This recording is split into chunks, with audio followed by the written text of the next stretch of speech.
Good day, family. I want us to talk about free will. We are told that as human beings, we have free will, that which help us to decide and carve our way as we go around this life, because there are so many things that which are happening around this earth. So what I do, or what I say, or what I decide is because of my free will. And life is not easy. Even with your free will and all the karma that which you go through and all the punishments that which we go through as we do wrong things. Because sometimes you don't even have to wait for the law to come and punish you. And if you do wrong things, if you have a wrong decision, somehow life will punish you. If you have your last money and use it to buy alcohol and you get drunk and all these things, and you are drunk, they'll come and take your shoes, and that is punishment in itself, because already you lost so much because of the decision you took. And sometimes, family, I just don't know if life is not fair or life is cruel or what. But suddenly I realized that here we are in a jungle, and it's the survival of the fittest. If you are not clever enough, if you are not doing things the correct way enough, you will find yourself with nothing. People will destroy you. People don't care. And people who don't love each other. And remember, we are told that God is love. Hey, everything is love. And if you can really do that and we love each other and take care of each other, the world will be a better place. But we don't want to do that. We don't care. And it's funny, the minute you try to care, the minute you try to show love, people will take that as your weak point and they will exploit you. They will exploit you and take everything that which you have, because you'll be giving them in the name of love. In the name of that you are caring, they are going to take everything and you'll be left with nothing. Now, family, let me talk about the generational curses. If we have free will, why do we have to suffer for the things that which we did not do?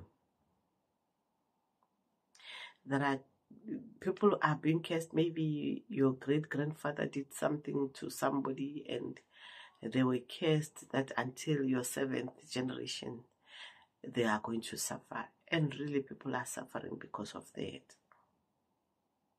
You try very hard to work on your life. You try very hard to do this and that because there is a curse that which is there. And until it's broken or until those years have passed, nothing will go your way.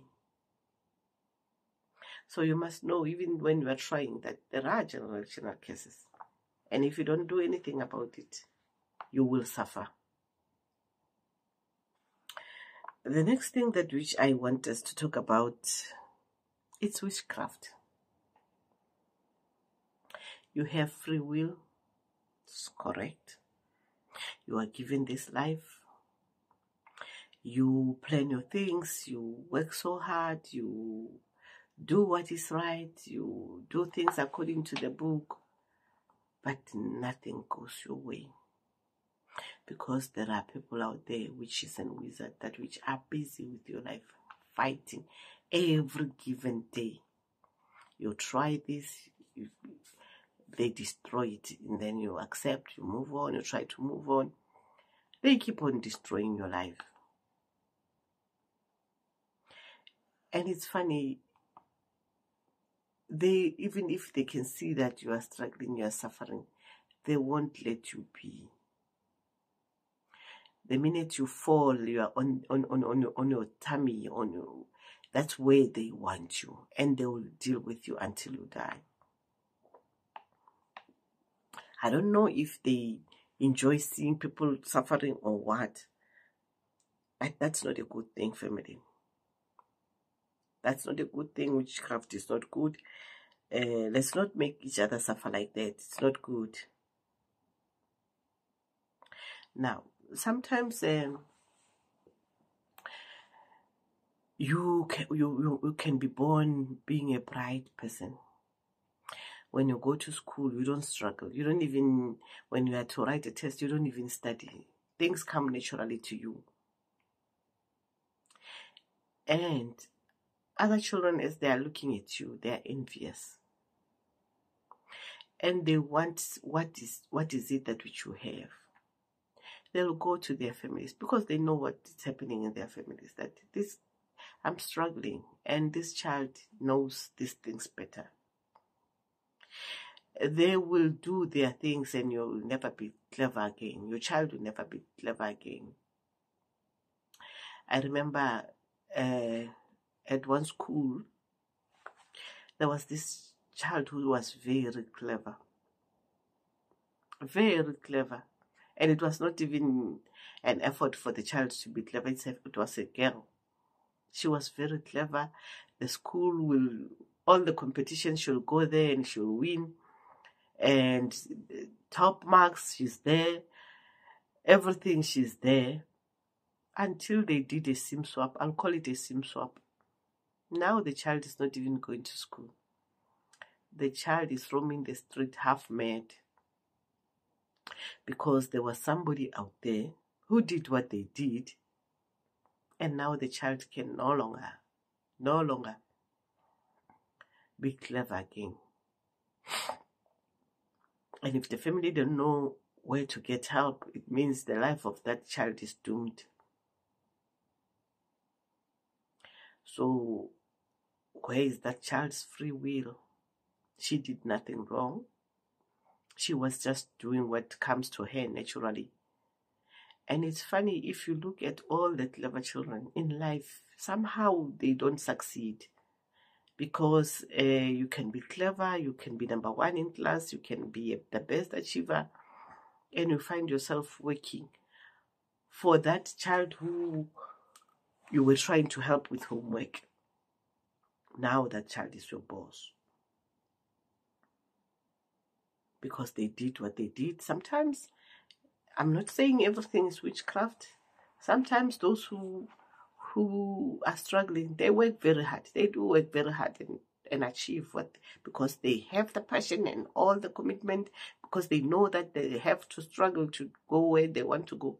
And they put all the efforts and they end up achieving. But sometimes it's because they did the swim swap. They are working using somebody's mind while the child out there is busy struggling. Now the child is useless. Sometimes as families, it's possible that in one family you find that one child is not right. You find that in a family they were struggling and they went out trying to find help so that things can be right, and they had to twala, and they twala with that child, sacrificing the child, and the child will be just in the house, just suffering and not doing things for himself or herself.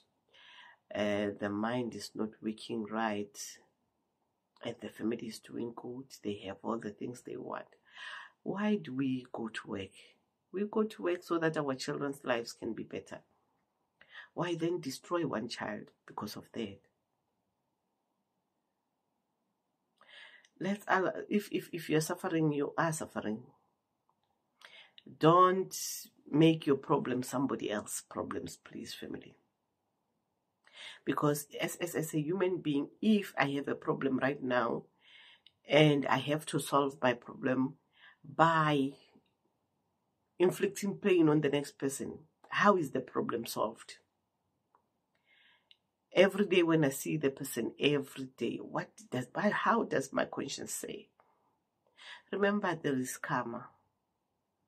You might enjoy your life now. It doesn't mean you'll enjoy it forever.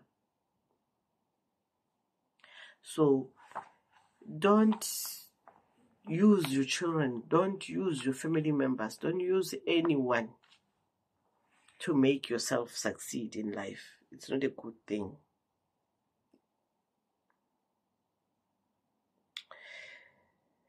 And the other thing, about family members, especially parents, you go to the spiritual healers, you seek for help, they demand a lot of money from you, you don't have it, and you tell them, okay, I'll give you my daughter as a wife. An old man, you give them your daughter as a wife, or as a helper, or as what? And that child is sacrificed to the gods. You don't know which gods that helper is using. Your child becomes part of those things, and your child's life now becomes a hell. The child did not choose to be part of. Yes, when you solve your problems, you are also solving your children's problems, because if you have a better life, it means your children's lives are also going to be better. But it's not helping them if you are making the lives better and your child's life now is.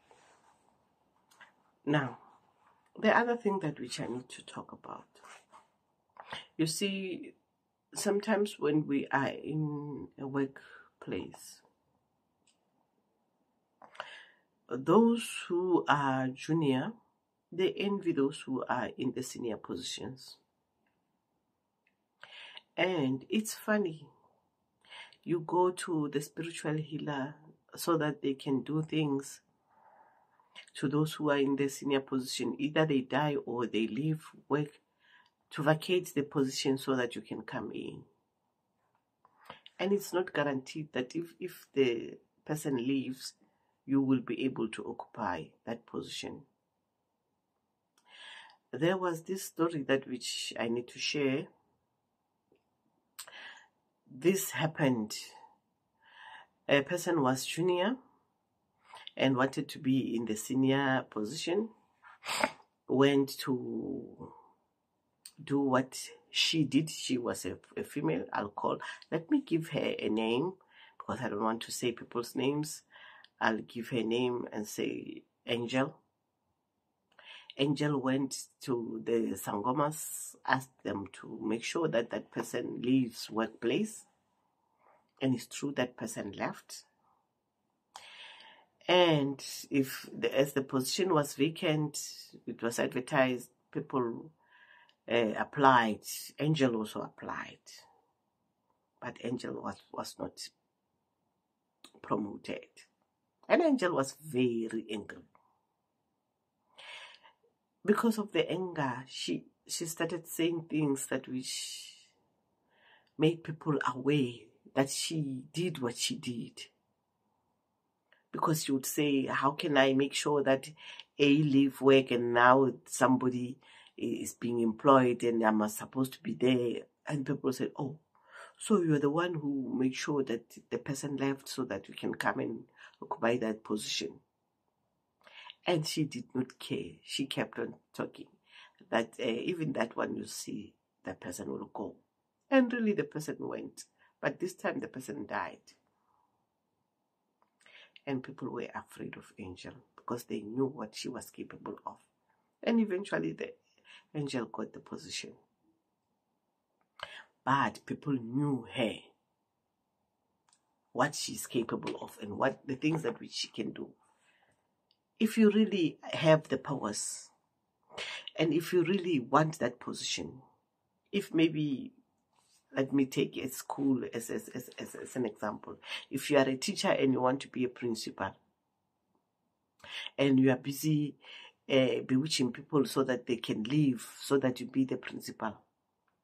If you are really powerful, why not go there and have your own school where you'll be setting the rules? Even the government will not be in charge that much, because that will be your school.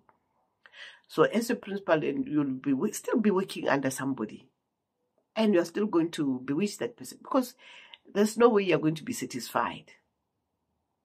So I'm asking family, if you want to bewitch people or if you want higher positions, don't look for where there are people. Do something, bewitch yourself so that you can have your own business that which will take you where you want to be. Remember, if you are bewitching a person, maybe making them die or making them leave work, they have their own families, they have their own children who need their fathers and their mothers to take good care of them. And now if you take their work, how do you expect them to survive? Let's not do that to each other. And I want to also talk about this story because pardon me if the video today is going to be very long, because I want to be giving you scenarios. Maybe you'll relate to them and it can help you. Two people were selling, these vendors on the streets, they were selling food. And one was successful because the food was delicious and the packaging and all this, and the prices were good. And there was another angel. Let me just stick to angel. Because I'll end up mentioning names. Angel was jealous. Her food was not good. Her food was not that delicious. People were not going to her because she did not do what A was doing. So Angel went to the spiritual workers to help her deal with the other one. And suddenly A's customers were complaining. A's stall was full of flies. There would be flies in the food. There would be flies everywhere when they are queuing there to buy the food. There would be flies all over, and one by one the customers would leave, and eventually A no longer have customers. And it was not guaranteed that if they leave and they don't buy from A, they'll come to buy for Angel. Angel was still there without customers because her food was not good. So instead of bewitching each other, improve your skills, do homework, work very hard towards your business so that you can succeed. It doesn't mean the next person is the one who's making sure that your business doesn't succeed. Remember, in business, it's competition. So if we are competing, you must make sure that whatever you're providing is better than mine. Whether it's a price, whether it's the presentation, or whether it's the taste, if it's food, what you are presenting to the people, let it be better than mine, so that even if you bewitch me, they will be flocking to you because your services and what you are offering, it's better. So let's not make sure that we just bewitch people for the sake of bewitching. So family, I just want to say that let's not be people who are disturbing others' free wills, because there is karma which will come and haunt you. You will reincarnate and you will come back and you are going to suffer, because somehow the universe will make sure that we mix our parts even in our next lives, and that what you did to me, I do to you.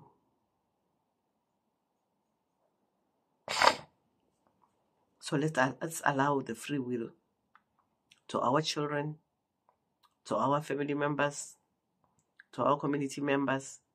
Let them enjoy their life here. Because there are so many things. Each and every person have their own problems. Let's not add to each other's problems. Please. I just hope that one person can hear this plea and change for the better. Thank you, family, and bye-bye for now.